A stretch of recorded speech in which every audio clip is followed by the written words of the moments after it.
No siendo suficiente con el espectáculo que hemos visto con las vacunas, ahora los colombianos tenemos que lidiar con un pequeñito error, y es que las vacunas se dañen o simplemente se pierdan, como ya ha venido pasando.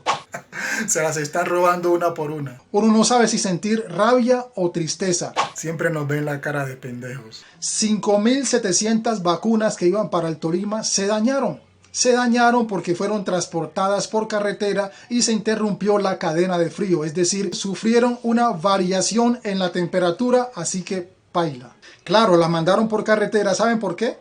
Porque es que por carretera hay más espacio para generar todo el espectáculo, armar caravanas y todo el show en torno a las vacunas. Es obvio, en avión llegando de un punto a otro no hay cómo armar tanta caravana. Tanta lora con las vacunas y no hacen lo que tienen que hacer correctamente en beneficio de la comunidad.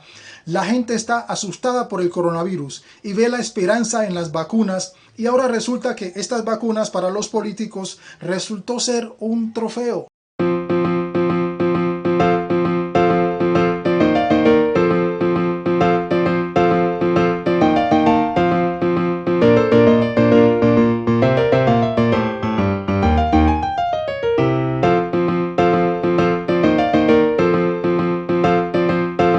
Tras que llegaron poquitas, en un tiempo bastante retrasado, ¿damos espacio para que se dañen?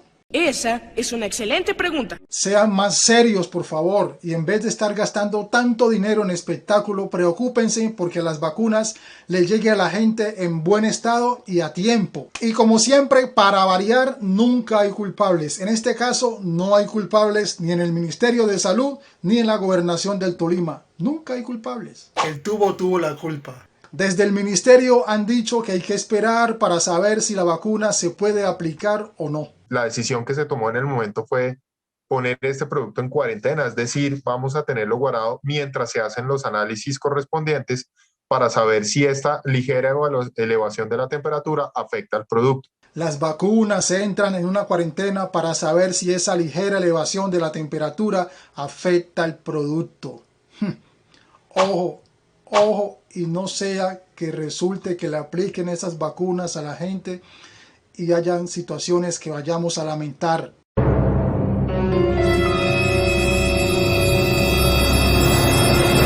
Porque esto, por donde se mire, es un riesgo para la salud de la gente. Igual, ni con la salud nos toman en serio.